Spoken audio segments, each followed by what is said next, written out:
Did you ever hit save password on a Chrome password manager pop-up? Well, I'm here to tell you, you're cooked. Your passwords are sitting in plain text. Because with one simple file, I'm able to get all your usernames and all your passwords you ever saved. So before I show you exactly how I did that, let me actually explain what's happening here. Chrome stores your saved passwords locally on your machine on an encrypted database called login data.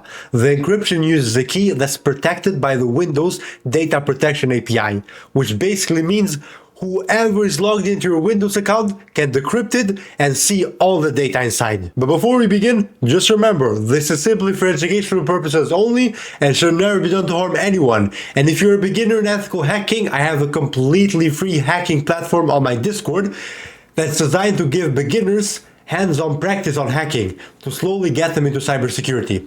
Now let's begin with the video.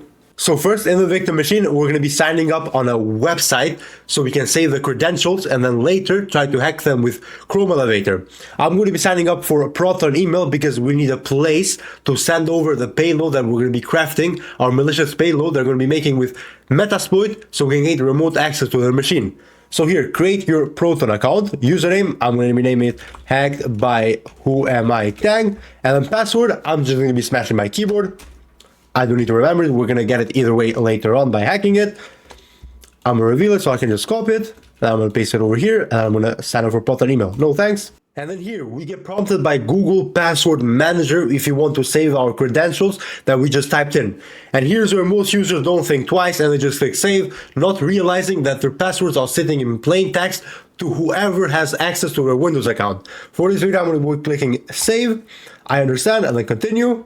Display name hacked by whoamI-tang, continue. Here we can see we successfully created the email, and if we go to the top right 3 dots here, and then password and autofill, Google Password Manager, and right here we can see our password, hacked by whoamI-tang, and then the password here, and then we're going to be trying to extract this with Google Elevator.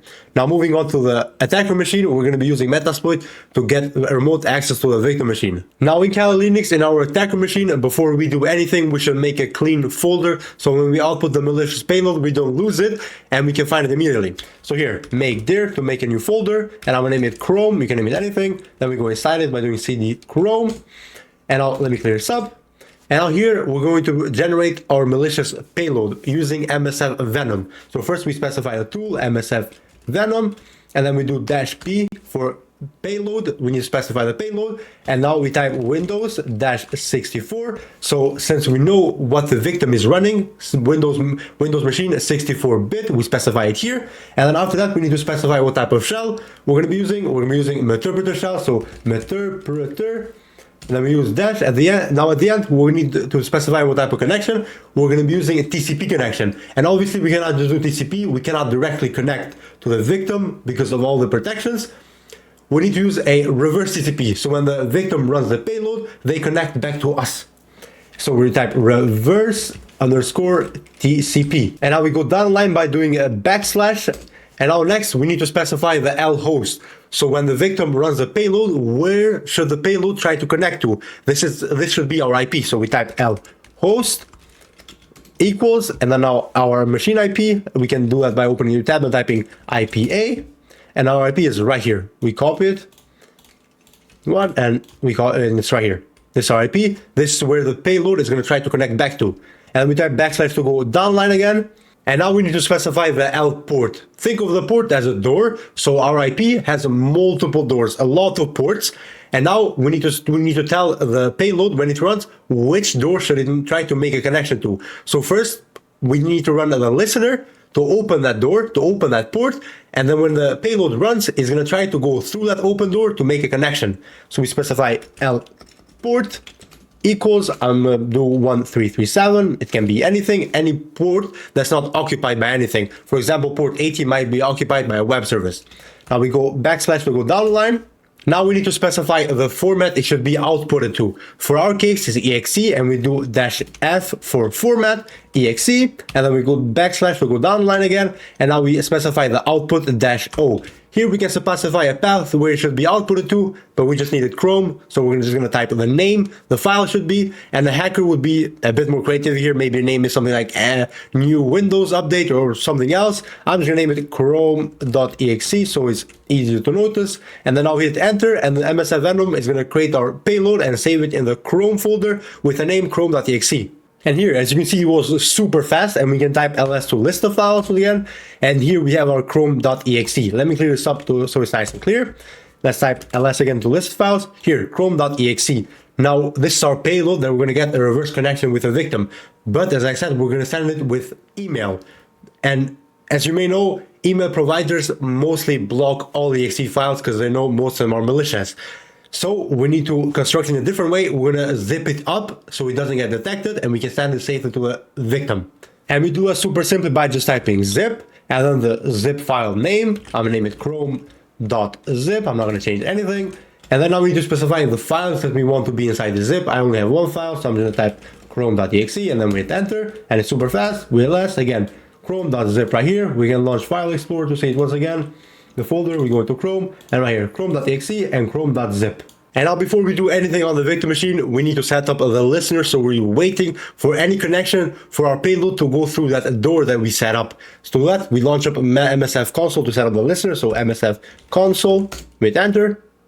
Inside MSF console, now here we can do a lot of stuff, but we need MSF console to listen on any incoming connections. And to do that, we use a module exploit multi-handler. This is used to listen on any incoming connections. So we type use exploit multi-handler, and we hit enter. As you can see right here, exploit multi-handler right now is being used.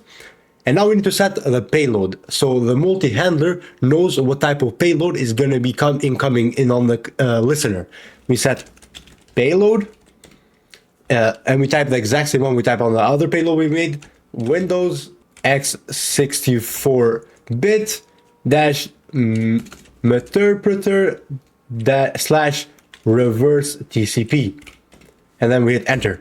And now we need to set the local host on which IP is going to listen on, and local port on which door should be opened for the connection to come through. So we type set l host, and then we open up another tab to type IPA to get our IP again.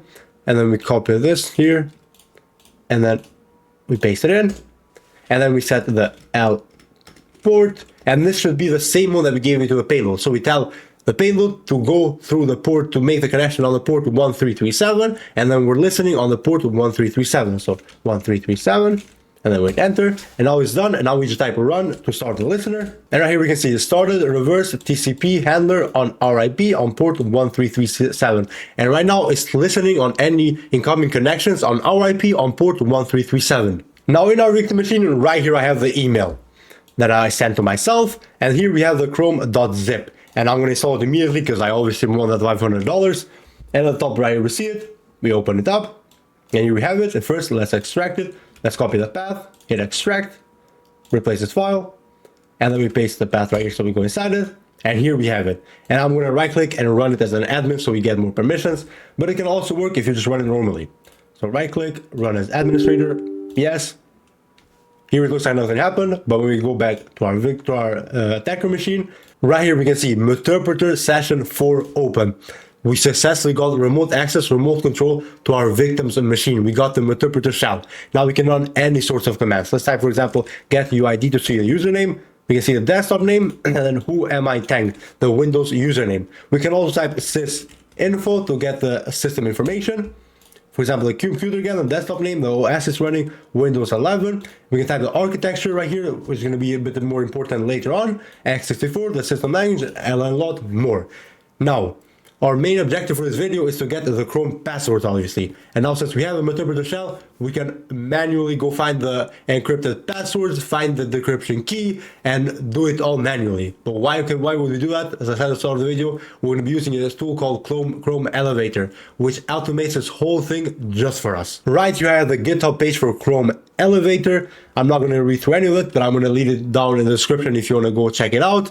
And then to download it, we're going to have the two releases right here. and then we're going to press download Chrome injector v20.zip.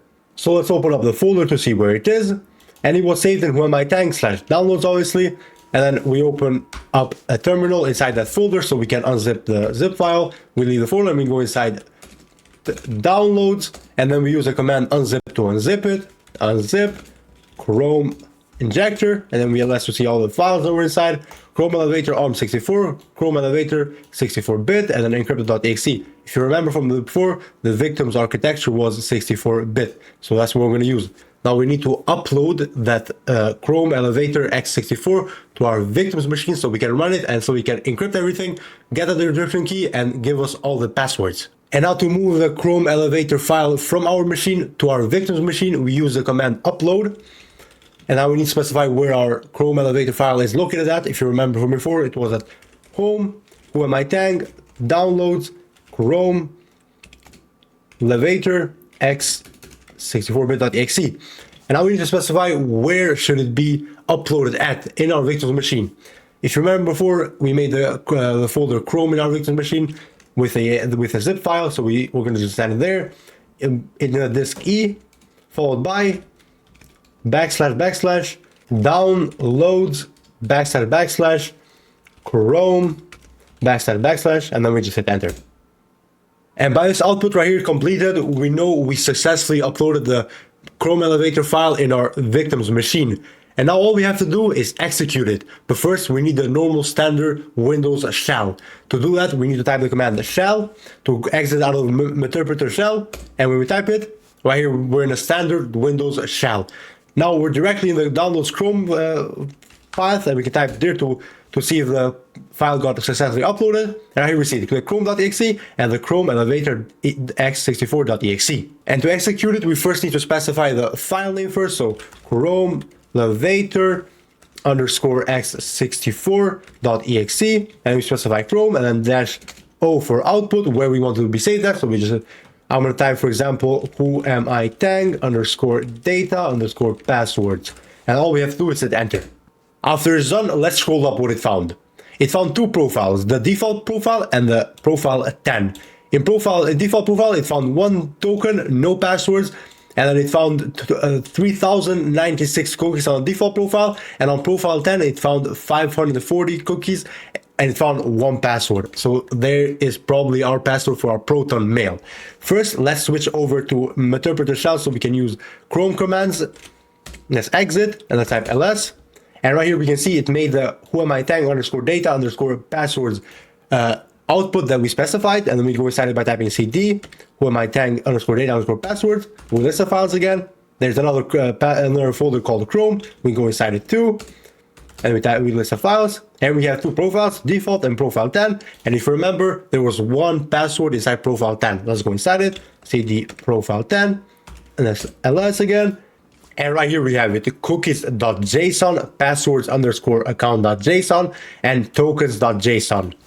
We got it. Let's see what's inside passwords _account.json. We type cat passwords _account.json, we enter. And right here we have it, the URL for proton.me mail, the user hacked by whoamitank, and then the password. We officially got it.